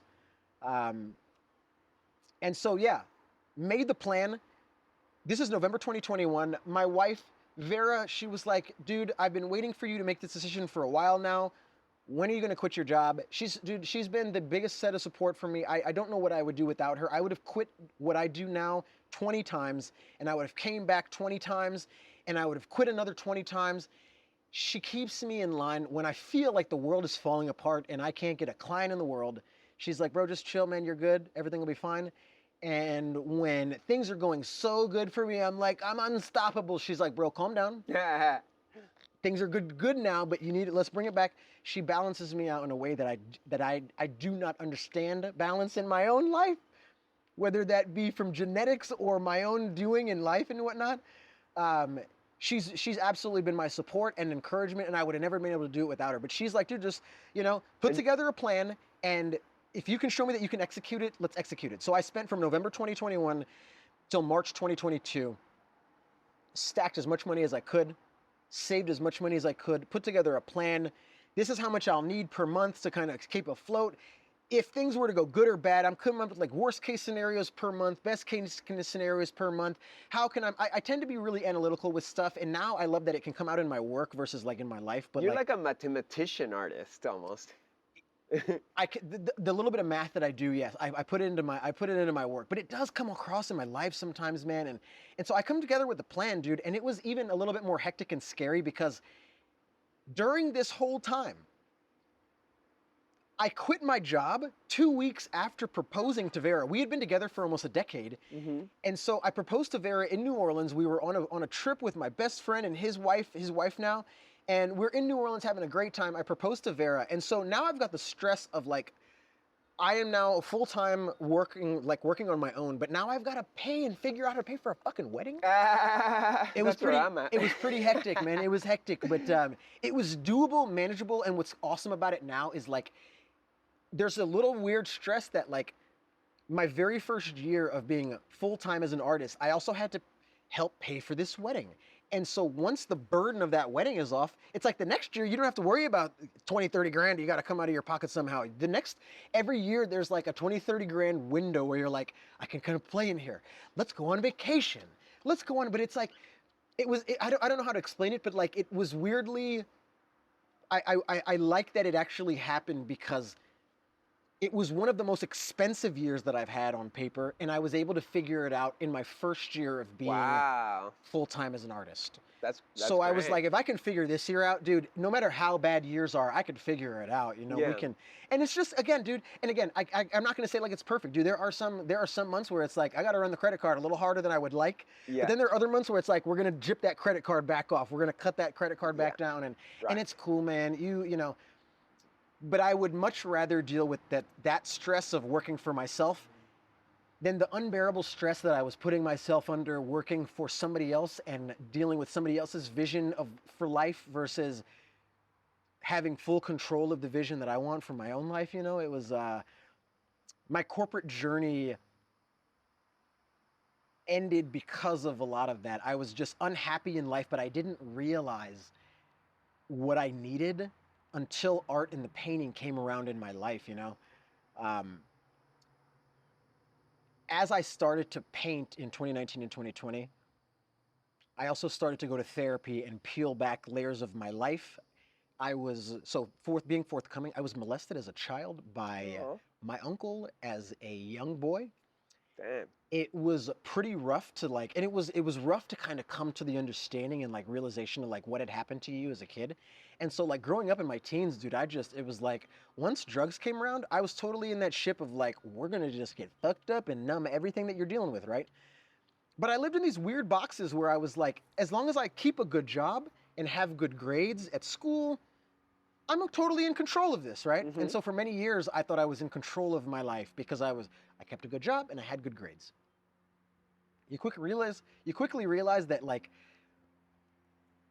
you're not in control of what's going on, and you probably need to pay a little bit more attention to like, you know, the actions that you're taking and you know, the relationships that you're keeping and or your inability to keep said relationships. And this is something that I still struggle with to this day. I'm much better with it nowadays than I used to be, but it's still something that I struggle with today. But and anyway, start peeling back the layers of your life. I start going to therapy. I start realizing what I needed in life was just an outlet to kind of put my things in. And so literally at the same time, I'm starting to paint my house in all these rooms. I'm going to therapy. I'm starting to figure things out in life. And painting became that much more important at that time because it was like, not only do I have a financial outlet to put my little extra side hustle money, but now I have like a literal and like an actual, tangible, spiritual, mental, emotional outlet for everything that I was feeling. I had somewhere to put it into something positive. Painting turned into one of the first things I used to say, it's the first positive thing I did as an adult that wasn't just like destructive. I spent so many years just being destructive, whether that was to myself, you know, through drugs and alcohol, or destructive to the others around me, whether that was like, you know, killing relationships with friends and family and whatever else. Like, I just was destructive and unknowingly destructive. I was angry and bitter, and I just didn't understand until you start going to therapy and you're like, holy shit, you know, start peeling it back. So start finding painting at the same time that I was going through therapy. And it was like, once I realized that I was like, I need to just press this hard, it changed my life, man. Like so I've pressed the gas hard ever since that point, because I feel like the more I learn about art, the more I find it easier to learn about myself and just kind of I'm very curious, and I'm very curious about who I am as a person. Why are we here? Why am I here? What is this purpose of life, right? Yeah. And these are things that I guess I always had questioned, but I just succumbed to like the whims of life, bro. I was just like, I got to work this corporate job for 30 years so I can get a wife and buy a house with the white picket fence and then retire. And then I'll just drink beer and watch American football for the rest of my life. Like, I just lived in these really shitty boxes. And it was like, something was like, this can't be life, man. Like something's not afoot. Something's afoot, and it's not together. But so it took me a long time to figure it out. But once I had an avenue to begin learning to figure it out, it changed everything. That sounds like a beautiful process, both the therapy, the self-discovery, the letting go, the art to reflect in it. I was going to ask you, are you saying something through your art, or is it just beautiful, or does the emotions just get locked into every color that you paint, or is there something that your emotions itself are guiding how you do it? What's the emotional process related to the art? I find myself, especially nowadays, the more I'm very curious, so I like to try a bunch of things, and I feel like that question could be answered in a few different ways. Depending on what I'm doing, there are things that I will paint that are fully, I have a story behind this. In fact, I just painted a little mural for the studio at 620 down in St. Petersburg downtown on First Avenue South. And that mural has a full story. It's a silhouette of a boy looking into a cityscape. And it's sort of just meant to be like a wide-eyed teenager looking at the world in front of him and just kind of, being wide-eyed and curious of the world but also like understanding that like the world is going to try to eat you up, like just try to stay as in line as possible. So like there are things that are very story based for me, and then there are things that I do now consider them art. I used to be harsh on myself and not consider them art. There are things now that I paint that I wouldn't consider, there's no story behind it, but it's accent art or art that accentuates or art that helps tie or bring together. So in this case, your shed, I feel like these lines are just, it's like you didn't need to put too much in between the pieces that were already here just to accentuate the work that's already on the wall. Yeah. It's just accentuating art, man. It's a series of very simple lines, but my art's so busy that if I was to do the whole thing, you lose sight of the things you wanna punch forward. 100%. You might get lost in it. Yeah. You might get lost. Each of these pieces can live individually and be appreciated individually. However, if you were to look at the whole thing together, it's nice and tied together. It's like so I find myself, it can realm. I'll do art that is totally story driven. I've got a meaning behind this one, all the way to like, I'm just gonna paint these series of lines because it really just accentuates what's already here. So when I was at the factory, I had painted those walls, but we would throw shows and I would put everybody's art on top of those walls. I really enjoy that because it was a literal like a physical and literal representation that like, I enjoy accentuating art. It's like, It's like you're holding space. I can hold the space behind. I might not necessarily care to be the artist that's in the canvas on the wall, but I do love and appreciate being the lines behind that art that can accentuate that art, or that can accentuate that space, or can tie that space together somehow. I find it, I really enjoy that part of it. I like being the background art, or as opposed to like I don't want to call it background. No, it would be like negative space, but negative has negative connotations. No, but no, you're right though. You're right. It's the negative, the negative space. But it's also the space to breathe. Because, you gotta let a canvas breathe. You gotta give it pockets of non-information or chiller information or the breath out, like give spaces in between to then even have motion happening. That is a great way to put it, to give it space to breathe. I feel like maybe I've never really used it in those terms. Maybe I have an ability to have spaces breathe. Maybe I have a unique way to. You're a breath of fresh air. It's like Jason. a unique, colorful breath, right? It's like your airwaves gum or something like that. Or it's totally a European reference that nobody's gonna get. Which movie? No. Airwaves gum. I use that as a reference. Airwaves is like this super powerful, like minty gum in Europe. It's one of those like gums where like you chew it and it literally cleans out like your whole sinus. It's almost like eucalyptus, like medicine. I want that. It's pretty gnarly stuff. But like I used it just like without thinking about it, that it's totally a Euro reference. But yeah. So tell me about growing up in Germany. Till what age? And I'll let you go, but let me throw a bunch of questions at you all at once, and then you can run with it. What's the difference? So you're like a German American. You've been living here now the majority of your life. Yes. You're a melanated brother. What's the difference between somebody who's lived here in America all his life, an African American, and somebody who grew up in Germany? Is it all the same? Does it matter? What's the cultural influence? And how's been the experience as somebody in between cultures, as myself, Canadian, Peruvian? For sure. There's different perspectives, and where do you find yourself in your perspectives? It's funny, man. It's no, it's. So I'll backtrack. Growing up in Germany, yes, I was born in Frankfurt, August 1986, and I lived in Germany all the way till I graduated high school. My dad, the reason that we were in Germany was my dad's military service. However, my mom is also German, is also half German. So I do hold dual citizenship between Germany and the United States still. But mainly the reason we were in Europe was for my dad's military career. So I grew up, and while I have this very German arm, very real German arm with family members and a whole side of my German family, I did spend the majority of my time in the American arm of my family, the military base aspect of life. But yeah, grew up in Germany. I guess. How was it? It was. What's funny is you don't realize that it's different. It's just home until you get to the point where you start thinking about life. You get to an age where you're like, you start asking questions about it's very different over here than it is over there. But the one thing that I will say about Germans and Germany, and I guess because the military environment in general, it was absolutely beautiful.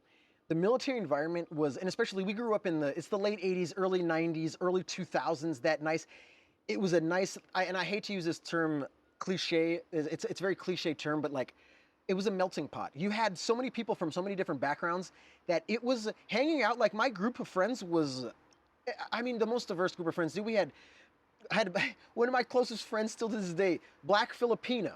We had Koreans, and we had white kids, and we had some Japanese friends in there. We had some Hispanic folks from Puerto Rico. We had Hispanics from Spain. We had some good friends. They were from Lebanon, and so many. So we would my skater group of friends was so diverse that this whole idea of divisive culture and stuff like that, it didn't even come into play, bro. It was actually one of those things that kind of struck me pretty hard as I got older, because I'm like, oh shit, man, people think this way? This sucks. But once you got to America.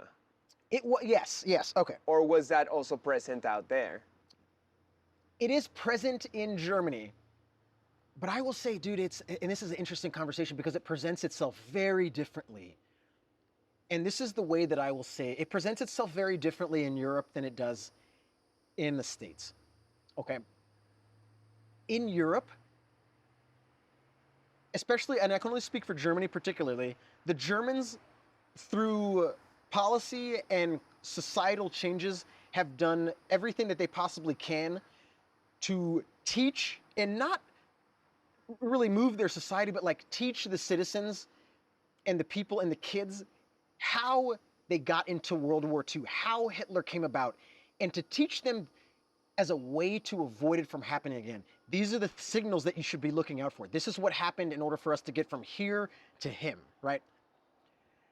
And so they did a good job of everybody is inclusive, everybody is the same. So I guess to get back to the original point, in Germany, everybody is, sure you have racism, okay? You have people who may not like you because you're black, but overall, everybody treats you the same. Overall, for the most part, everybody treated you the same, whether you were white or brown or whatever. Everybody treated you the same. Racism in the States seems structural. It seems it can be, and it can be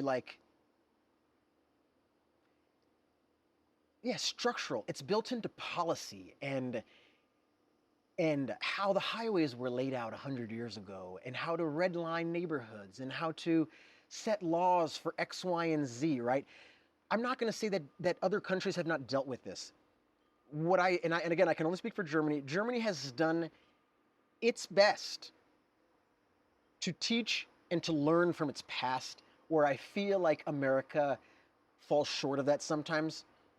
And so it's up to us to try to teach it in a nuanced way where people can understand. It's we're trying to teach and educate so that we can learn for the future. I'm not trying to bash or it's like we're not trying to like, bash you. It's like we know that your parents or you specifically weren't like slave owners, but it's like in history there's some shit that went down in America that we probably need to look back and figure out, right? I mean, we can get I could go pretty deep into this, but to basic answer your question, it feels like in Europe it was just kind of when you run into racist pockets in Europe, people as a whole, whether it's that town that recognizes, oh, these Nazis, these couple of Nazi kids, they're doing their thing in the park, or oh, these racist kids are doing these things in the park, they shut it down and they ignore it. If you don't give it light, if you don't give it oxygen, it dies. Whereas we continue to give it oxygen and light, and it grows and it burns and it festers and it lives. Where in Europe, they just ignore it. Yeah. And it dies. It starts to die because if you don't give it the light that it needs or the oxygen that it needs to live, it will just slowly go away, man. And so don't get me wrong, there are still pockets of like little Nazi groups and little racist groups of people all over, right? But they don't get any power because the Germans are just like, the people are just like, we're not fucking with you. You guys are just idiot You guys kids. are losers. We're not even like, going to put the microscope on you because if we put it, then it's on TV and then it's a microscope. 100%. Like it looks bigger than it is, which is 100%. I think what happens in America. Like, it's hard for me to get a scope of a country with 350 million people and who's acting like who in like the 50 states plus. It's really hard to see, but in general, cultures. I never see anybody hating on anyone other than only on TV. Like everybody seems chill wherever I go, but maybe that's my perspective as the person who I am. I don't know. I think we live now in the digital world that we find ourselves living in more and more has warped our perspective and reality, because when we hang out as people, you realize how much closer we are as people when we're just hanging out shooting the shit in person, as opposed to the tribal corners we might find ourselves going into when we're online or watching TV or news or media. And I feel we've not done our due diligence as people in general to kind of rectify that. But I mean, I guess it's also the age range that I grew up in. I'm 38, I'll be 39 in a couple of months. And like, I feel like we're the last generation where half of my life was spent completely off the internet, just fully tapped into nature and the world and dealing with the relationships face to face and getting in fights and getting dirty and getting sick and healing and growing. And then the last half has been fully digital, where that has offered and provided some amazing things. Like we've been able to connect groups of community that we would have never ever thought of community. It's like if you're just, it's like I'm into Shirley Temple in whatever you're into, right? You can find your people online now, and I feel the internet is amazing for that, right? Right. But I also feel like it has exacerbated some of the worser instincts in us as humans, and it is kind of, I feel like giving us the internet open, and I'm all for American freedom, dude, but like I feel like giving us had the powers that be knew how open the internet was going to be, I think they would have put a kibosh on it early on. Because I think if they knew how open and free it was going to be and how destructive it would be to like our minds and... But I think the powers that be like utilize the internet by stoking the division, and then everybody's fighting each other as opposed to dealing with the powers that were, because they're on their way out. Totally. I think that might have been a downstream effect of the internet maybe coming around. For me particularly, I think what I believe is that the internet just kind of came. It was used as a tool, but again, like everything else in politics and in life, there are people who will find advantageous tools and they will use it for their disadvantage or for their own cynical for their own outcomes or for their own, agendas. That's the word that I was looking for that I couldn't think of. Yes, their own personal agendas. And I feel the internet very much went by the way of this is a way to control how people think, and it is quite honestly the most powerful tool we've had in humanity to control the powers that be, because I can control people. It used to be able to control people by the thousands and the tens of thousands by a newspaper. Right. Now I can control by the millions and billions via Facebook or via Instagram. True, but on the same way that they can diffuse their propaganda widely, the truth can also be exposed widely, and counter media that usually is not TV or mainstream or owned by corporations. It's just the people investigating on themselves. Like, no, actually, here's all the evidence to the actual truth, and don't let them lie to you. And people are like, aha, let's not get fooled again. For so many times we get fooled. And this is why we need folks like yourself, because literally as you're saying that, I realized that my whole perspective and gauge on the internet comes from a glass half empty thing. Mm-hmm. And so as I speak to you about the internet, I speak about it in a very negative, cynical way, but you're 100% correct. These both live as much shit as we can get out of it. We have gotten even more beautiful things out of it. Like, I mean, it's... I'd say they all exist together. Totally, totally. And in the world of, today's a contagious day. There's missiles going around the world this weekend. Man. Oh my God. Like, people are at each other's throats over opinions of how things should be run this country. And there's like a lot of division. And the internet is dividing us more and making us fight more, but it's also the chance where we can all learn quicker and figure ourselves as humanity and hopefully flower and come together on top at the end of the day. Yes, we can learn quicker. And I guess to remain on that positive side. Hi, Joseph. Hey, Joe. And I guess to keep on that positive glass half empty thinking or glass half full thinking, because of the speed of it, it allows us to come to the bullshit faster, so we can correct it faster. Yeah. And I don't know if that's a good or a bad thing, but we can get to the root of problems a lot quicker. But then people are that much more offended that much faster, and I feel like the human's brain and our ability to rationalize hasn't kept up with how fast the internet is coming at us. There's a lot coming at us, and it becomes overwhelming and stressful. 100%. And even though we're learning and growing, it's faster and we're evolving, but it's also, we're exhausted. Dude, it's scrolling social media now sometimes feels like a physical activity. I will put my phone down after some doom scrolling, and I will feel mentally I physically need to go take a break. And it's like, I used to never feel that way. And it's weird. And social media has not always been this way, but it has taken a turn for the worse for me in the last couple of years.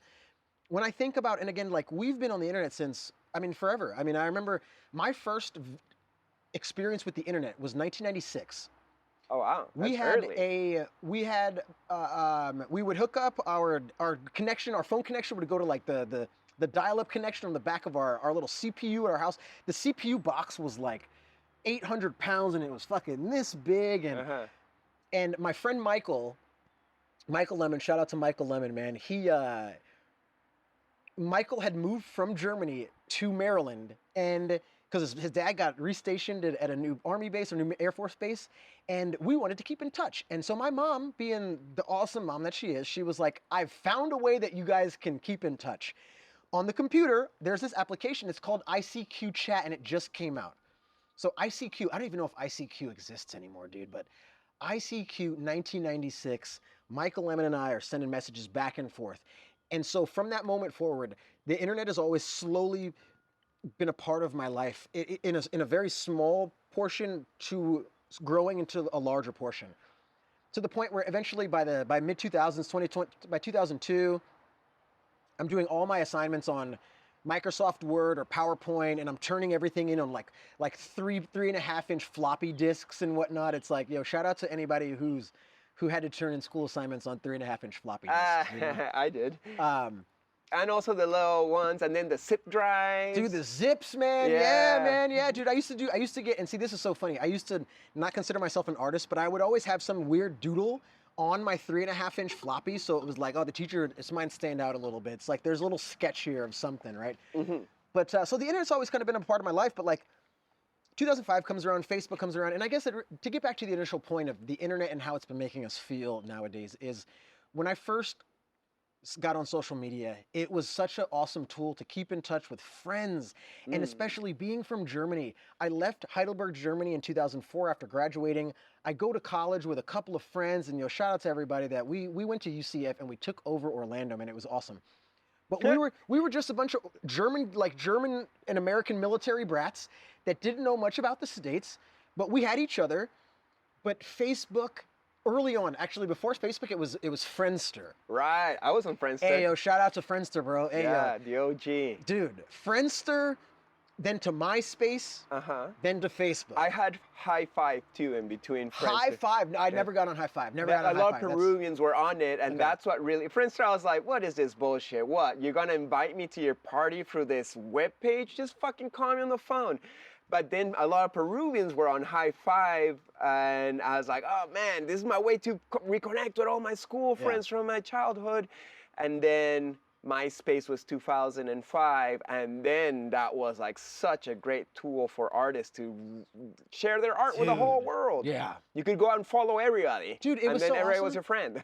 Even back then, you probably remember, dude, like, to function your MySpace page at that point, you had to kind of learn a little bit of coding, bro. Like, we were in, like, HTML, like, running scripts and shit. Knew absolutely nothing. I knew nothing except I got to get the MySpace page popping. Oh, you got to get those top 8 friends in there, yo. Like, you got to get it popping, right? Yeah, so, your song, and then, like, your thank you comment when somebody follows you. That's how I found my first 100%. wife. 100%. From Belgium. Dude, hey, yo, shout out to the internet, man. So, like, the internet was always such a beautiful tool, man. It was awesome. And so it was a way to keep coming to Orlando, and then all of the military brat, we all just spread out. So we're all from different places. We'll never be in one place again physically, but being able to keep in touch with all of your high school friends, and then, of course, being a military brat, your friends cycle every 4 to 5 years, 3 to 5 years, you get a new set of friends, right? Because their parents are getting stationed somewhere else and they're moving on. And, very seldom does like a military brat keep the same set of friends for their entire lives. And so Facebook was one of those, MySpace, Facebook, Friendster, the beginning of these social media apps became like a way for us to keep in touch. And it was awesome. Because at the beginning, it was just your friends. It was just friends. You're not following strangers. That was creepy. Like, who was this stranger that just followed me? Get away from me. Totally. And something happened over time. You get on Facebook, and something happened over time where I feel like in the past 5 to 7 years, it's been a slow creep, but I've fully acknowledged it the last 2, that like the internet has, or social media apps particularly, I can't say the internet, it is still a very functional tool, and so is social media, it's still a very functional tool. But for me particularly, and again, I can only speak for myself, it's turned into toxic. It's turned very toxic, and I feel it. And the best way that I can put it into short sentences, it exacerbates the worst sides of ourselves.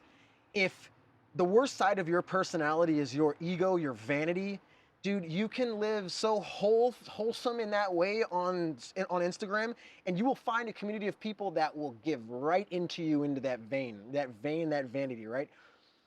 If you're, I don't know, it's you can hide behind. If you're afraid of anything, you can find on the internet and reinforce that fear to the point where you don't want to leave your house anymore. You can scare yourself to death.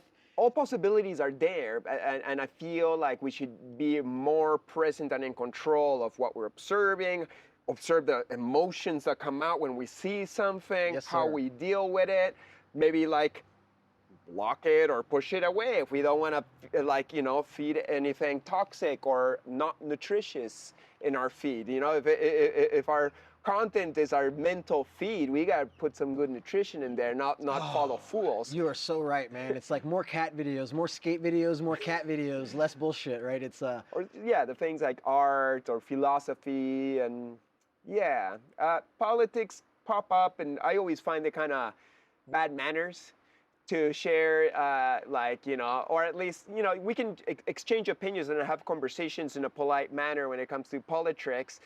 But there's a lot of people who go out there and be like, I know the truth, and this is my truth, and you guys should believe it, or you guys are fools. And it's like, well, dude, like, I just wanted to look at your paintings, and now you made me feel like, I'm not part of your club, or I feel disconnected with you, like you're alienating your your followers and stuff. So I wouldn't want to do that to others. I want to be open to everybody's beliefs, and I got my own, but my own beliefs shouldn't go fighting somebody else's beliefs, and we can exchange notes and maybe learn from each other, but that's not the internet. You share your beliefs, and people are going to start attacking you, so I'm going to just keep it to myself. And if you want to talk in person, great. But I know a lot of, not everybody thinks that way. No, you're right. But this is, it's so funny, man. As you're saying that, I'm thinking, I'm like, this is why I love Chris, because the way that you have a keen ability to like see the glass as half full at all times. Like, what's the best possible outcome for social media, right? Where that's kind of where it started for me, and over the last couple of years, I've kind of let it slip into, it's like, I feel like it just kind of, it exacerbates the worst sides of us, But I also have to recognize that if I don't do anything about it, I can let it just continue to exacerbate these worst sides about me. Right. I can do something about it and not let it. And so again, I'm not perfect. I still fall victim to the whims of these things. We're human. But again, it's very nice to be able to recognize it, and to when I have my days where I'm falling short and I know I'm not my best self, it's you could just, it's as long as you're trying every day and you're just trying to put one foot in front of the other. If I can be a little bit better every single day, if I can forgive my past self for things I didn't know, there's a number of different things, but yeah, man, it's the internet, man. I still see it for what it is, because also I can largely credit Instagram and Facebook for being able to grow my name in the arts and painting community so fast. Mm-hmm. I came up with fun videos, and people were like, we like your videos. Sure, it's just basic art, but it's like, or your basic lines, but we like your videos. Mm-hmm. And that's kind of how people found me. They're like, this dude over here, he paints these simple accent walls, but his video edits are pretty fucking cool. Yeah, it seems like the algorithm now is changing, that each artist is reaching less and less every week, every month, every year, to the point it's like, well, I don't know if I can like make a living from this anymore. If my exposure is decreasing, regardless of having 1 million followers, they might give it to 0.5% of those people who followed you. So it kind of like forces us to do it old school styles again, and just hit the pavement, drive the 45 minutes, connect, paint in person, still share what we share on the internet, but Totally. the real life is lived right here. 100%. At least it's physical life. And that was another thing that made me fall in love with painting, is I was falling in love with life in real time. It was the first time I was doing an activity in life. It forced me to be present. You have no idea. I can zone out completely when I'm painting a wall, dude. Hours and days can pass, and I'm just like, in my happy place, creating. It's almost, you enter this half meditative state, this like flow state, dude. You put on your good music or your good pods or something, and you can really just go. And so that was another, painting presented a very tangible and real way of like remaining present in real time, and the importance of staying present. And I am a worrier and a regretter. Naturally. A regretter? A regretter. So I have trouble letting go of things I know I was wrong about in the past, and it takes me a lot longer to forgive myself or forgive others, for that matter. Mm-hmm. To forgive myself or to forgive others about what may have happened in past times. And I let them linger. And then I'm also a worrier about, like, I got to do extra planning for this or that because the future is unknown and I don't know what the fuck's going on. And so what I never ever realized it until my therapist brought it up to me in a session many years ago. They were like, she said, she's like, Jason, you worry about the future a lot, so you overplan, overregulate, you're over technical about shit that hasn't happened yet. And then she's like, and then you regret the past, and you over worry about a time when you didn't have the tools or the knowledge to handle those things appropriately, and you forget about what's happening right now. And so your mind is occupied everywhere else except for right here. She said you need to forgive yourself for the things of the past, and you need to not worry about the things that you have no control over in the future.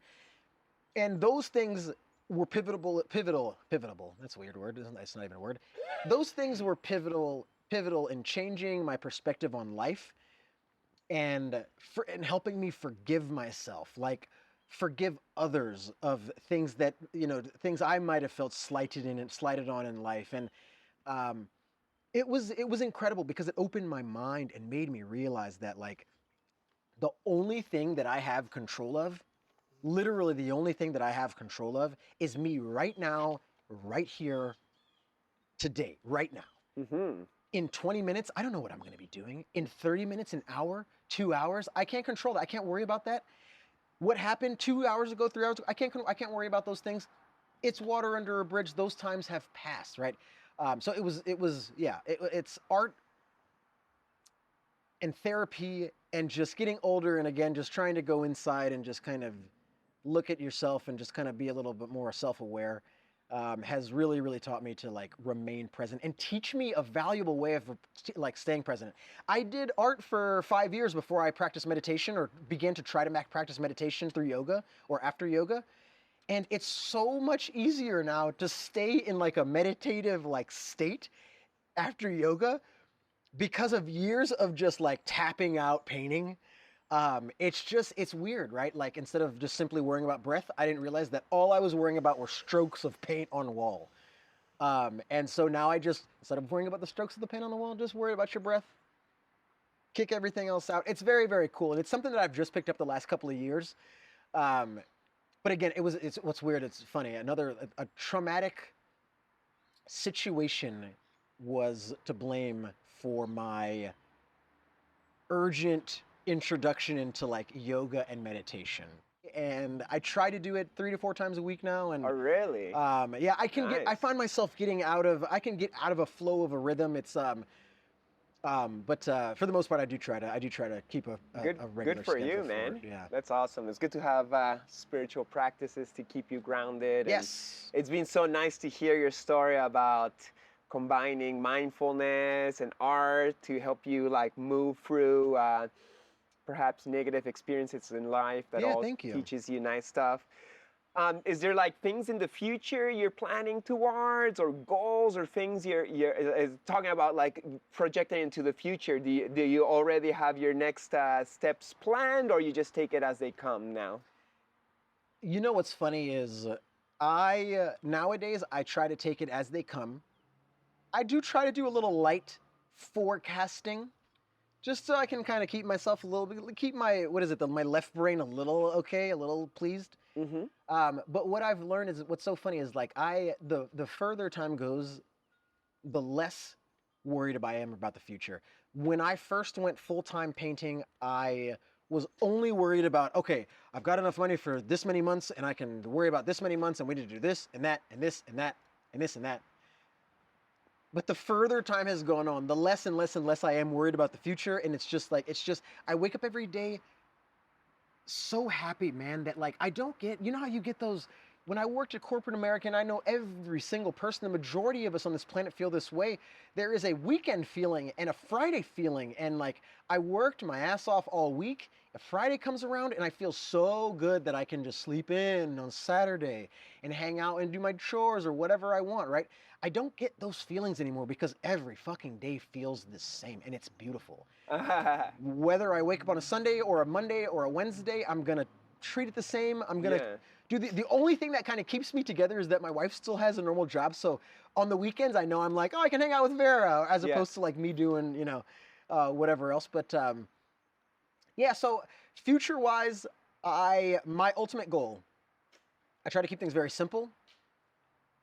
My foundational goal at this whole thing with Wayward and painting full-time as a career, I just want to be able to pay my bills and stay afloat. If the bills are paid for the rest of my life, I will live a happy man forever.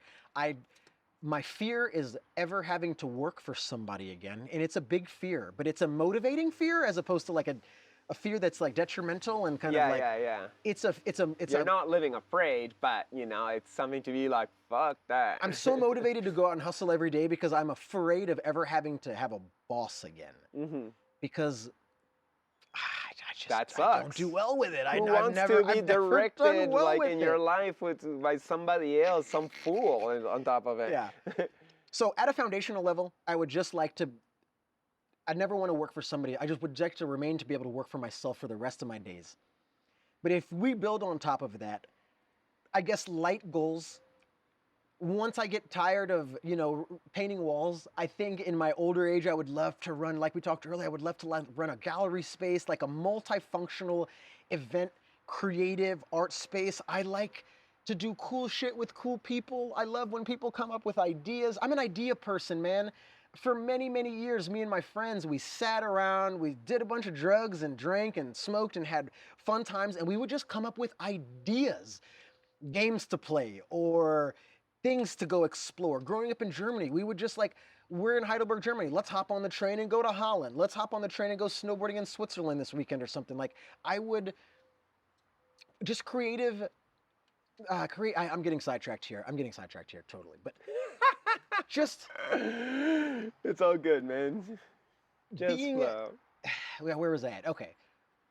You were having ideas, living. You don't have to have a goal that's too ambitious. Yes. Just the next step forward and something fun, hopefully. I love, and I learned this at the factory. I loved being able to facilitate creative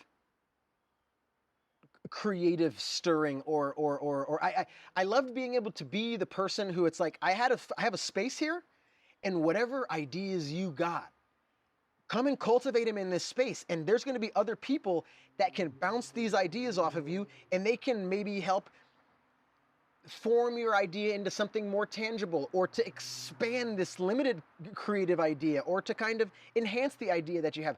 I loved being able to foster people's creativity and not limiting them. If you have ideas and you have proper ideas for like shows or art or sculpting or whatever, I loved that. So I think later in life, I would love to be able to have like a space. And it's kind of funny. It's like, I guess even Wayward Walls, like the name itself would be a good transition. Like Wayward Walls could eventually turn into like just a physical place where it's like, oh, here's the show going on at Wayward Walls this month or something, right? It could turn into a physical place.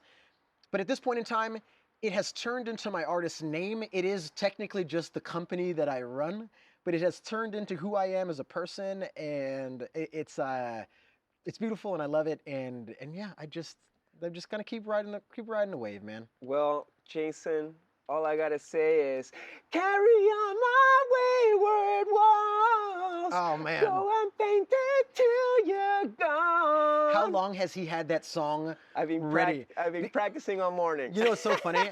I love that verse of that song because of the Carry On My Wayward Son. Because I don't have an artist name, I refer to myself to my family. I'm like, it's your wayward son. But it's like, because Wayward Walls, because it's not an artist name. People call me Wayward Walls, and I just let them call me that now. But if I do introduce myself, I'm like, oh, I'm Jason from Wayward Walls. I never fell into like having an artist name, or it's so funny because I do it with my artist friends as well. There are artist friends here that are totally known by their artist name only. But I call them their real name. I'm like, oh, that's Cheryl, or oh, that's Mark, or oh, that's John. That's not like Aurelius or Jujmo or whoever else. Like, I'm like, it's very weird. It's Joseph. Exactly, right. exactly. Yeah. But yeah, man. It's so funny, man. I call myself the wayward son, and I think about that same line, dude. That's so funny that he's saying that, man. Would you have some final words of wisdom to any artists that are contemplating jumping into an artistic life, like, leaving Oracle? Oh, bro. to become an independent painter of walls or canvases or whatever they find? I will, actually. And I've said this to people before, and it sounds like cliche advice, like super simple cliche advice, because before I understood, I perceived it as very cliche advice.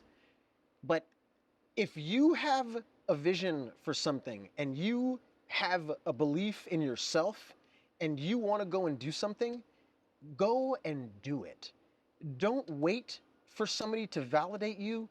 Don't wait for somebody to give you the permission. Don't wait for somebody to just go and do it. If you believe in something that much, you will have the work ethic, the perseverance, and the endurance. No matter how long this takes, whether it's months or years or decades, you will make this come to fruition because of who you are as a person, man. I didn't understand this advice. You always hear these things. It's like, work hard and believe in yourself. And like, if you want to make something happen, go out and make it happen for yourself. I thought that was almost always the most bullshit advice until I started doing it myself. And then I realized it's very real, and you can manifest these things for yourself if you believe in it. What you put out in the world is how your life is going to play out, and the words that you use, and the information that you take in, the music that you listen to, and the people you surround yourself with, these are all going to affect how you move and function in life. And we are always our own worst critic. So in life, we will always probably get in our own way more than anybody else will. Get out of your fucking way. Excuse my language. Get out of your way. Put your bullshit to the side. I keep saying excuse my language and then cussing. Get out of your way. Put your BS to the side. Put your whatever you may not believe in yourself and your self-esteem issues to the side, and just go do it. Just go do it. And who cares what people think? If it serves you in a positive way that you know it needs to serve you in life, just do it, man. That's beautiful, man. Thank you so much, Jason. Thank you. Yo, you're awesome, brother. Thank you, man. Likewise, bro. I've had a beautiful time hanging out with you, man. Just talking again, just. Oh, I love that you're part of the positive portal out here. Can't wait to see this finish. Yeah, man. Thank you for having me. And again, I love just the simple line work that you wanted here because it's sort of my story, man. I love doing art that sort of helps fill space and bring things together, as opposed to, I'm not a character artist or a illustrative artist, but I can represent myself and tie it all together in my own way. No, I needed you because I'm too complicated or busy, and which is fine. I love myself and I love my art, but I know, like, I don't want everything to be that. I need somebody chill and grounded and solid to, open up that breath of fresh air into this composition. Talking of breath of fresh air. Big thanks to YAK SNACS. Yeah, my face kind of hurts right now because of all the smiling, but man, yeah. It's a beautiful thing. Thank you for expanding my brain. Shout out to YAK SNACS. And supporting this show. And thank you to you guys. Make sure to like, comment, share, subscribe, all those things that take a little, you don't have to smash anything. Just click it with gentle elegance and give some support to this project. And I'll see you next time. Blessings. Thank you guys. Thank you, Chris. Hell yeah. Yeah, dude. So much fun, man. Thank you so much. Next episode, Izzy Ivy. Each painting, as I'm sure you found yourself, has a story, like each one has a little, like a wisdom code in it.